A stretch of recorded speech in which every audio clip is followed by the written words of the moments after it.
It's impossible for me to ever forget the time that my faith changed forever. It wasn't in a theology class at Pacific School of Religion or an extreme case of blindness on the road to Damascus. It was at a Asilomar, that beautiful conference center in Carmel.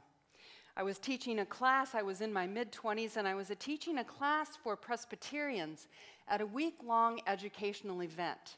And at the end of that week, we had a big fire on the beach. It was growing into night, and a fire was lit on the beach, and as part of that wonderful kind of gathering at the end, we began to celebrate communion on the beach.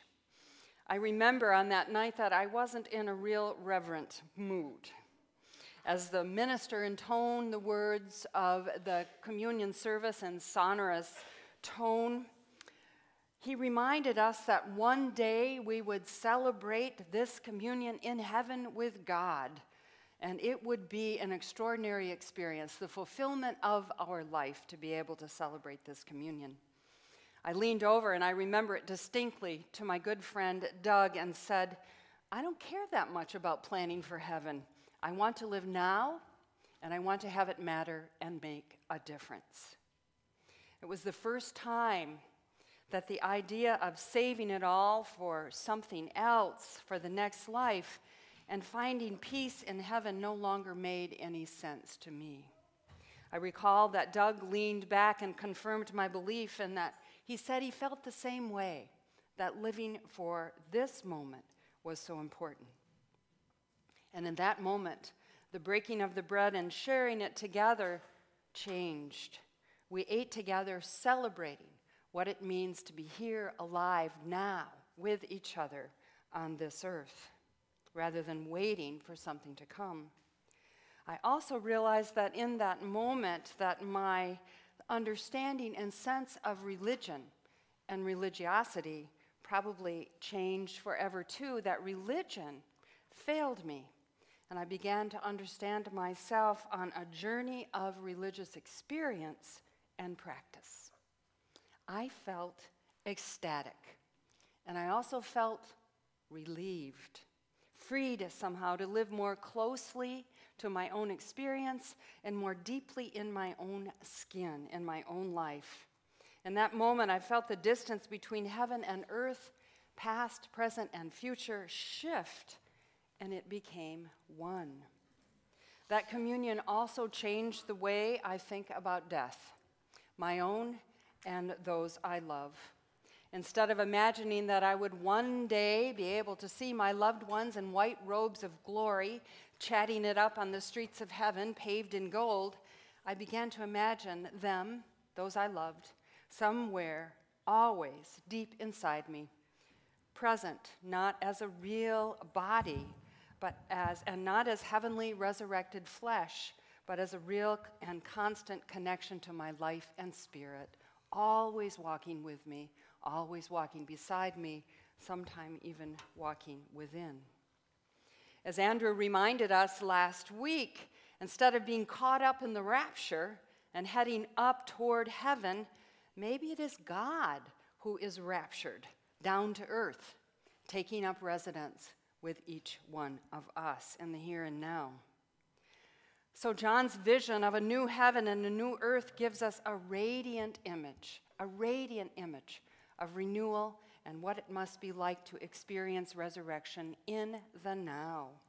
The first earth and the first sea have passed away in his vision. The cosmos will not be annihilated, as some would think, but the first earth will pass away. And that earth, I think in John's vision, was the earth that is captive to imperial domination and sin. The earth, as we know it, will be renewed and restored to its original beauty and creation wholeness.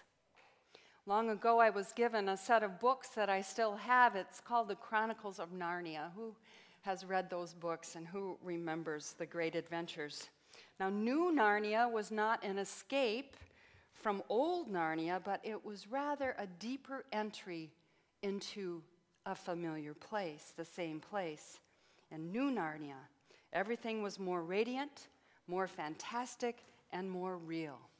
New Narnia, the new earth, was a world within the world where no good thing was ever destroyed. The word goes on. John says, no more, no more, no more. And in doing that, he underscores the way that God's city of beauty is the exact opposite to the toxic city of Babylon. Mourning, pain, death, all part of captivity, comes to an end in God's vision of the holy city. And when John declares that the sea will be no more, I just want to say he was not being anti-ocean. He was not against the sea. He was acutely aware that the Mediterranean Sea in those times was the location of Rome's slave trade. The shipping of slaves dominated the sea, and the vision would be, and in his vision, that would be abolished forever. The slave trade would disappear.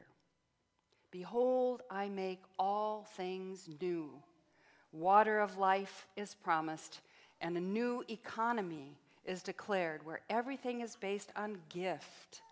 Who we are as a gift to each other, what we give as gift rather than our earnings.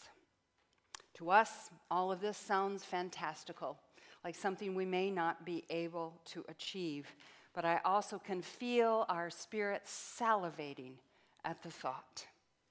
As Kathleen Norris wrote in her introduction to Revelation, God wills to restore the world to a beauty that we can scarcely imagine. So I spent part of Friday at an event in San Francisco that discussed leadership and social transformation in a new time. And I had to fit this moment into the sermon, and I think it works. I discovered that I was sitting next to an astronaut during this. Now, I'm like you, you're like me, we all wanted to be one, right? I wanted to be an astronaut growing up, so I had to talk to him, and I had to ask him some questions. Rusty Schweikert went into space with Apollo 9 in 1969 and stayed up for 10 days. He never made that trip again because he was one of the astronauts who suffered from space sickness, just like seasickness. But he spoke briefly of what seeing the earth from heaven is like. I asked him so that I could share this with you. He said that the blue and green ball is so beautiful, and it holds so much joy, sorrow, pain, and privilege. And seeing it from so far away, he was completely awed. He shared with me that he is an atheist, but in that moment, it was impossible not to believe that we are being held by something so awesome and so amazing. Perhaps this is what it would be like to imagine bringing a new heaven and a new earth together at once. To behold the beauty of all creation and the exquisite gift of being a creature part of all that is. To inherit the hope that we will contribute to the redemption rather than to the destruction of the planet, and to pass that hope and our planet on to our kids. And to trust always in the still speaking revelation of God in our life, refusing to wait until forever to care for and to work toward what is just and loving, so that each one has an opportunity to be alive on this spinning, beautiful planet.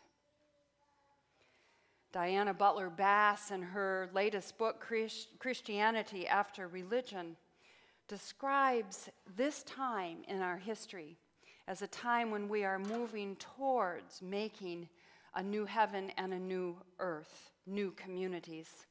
She says that this time in our history is a great awakening. And she contends that instead of waiting around for heaven and earth to come together, what we need to do is to reawaken ourselves to love of God and love of neighbor, to increase our sense of justice and compassion, and to work towards the dream for God's creation. She cautions us to move with spirit in our lives rather than against it, and to participate in making the world we live in safe and wonderful now, to make this world more just, more humane, and more loving now. Hers is a vision of a new heaven and a new earth. Hers is a vision about how we might form new community. On Easter Sunday, as we gathered in this place, we declared that we wanted to live in a new way, that we wanted to live as resurrected people, that something had changed in our lives because of this day.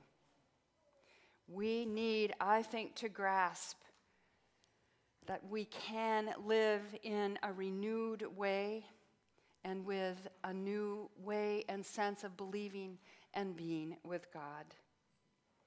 Let's declare on this day that we want to live as if this is the only life we've been given, and this is the only world we have. One life, one world. Let's behold each other and this beautiful world with wonder, gratitude, and praise, and a fair amount of grace and forgiveness, which always needs to exist and be in community. Behold, I make all things new, our Creator cries, even a new heaven, a new earth, even you. Amen.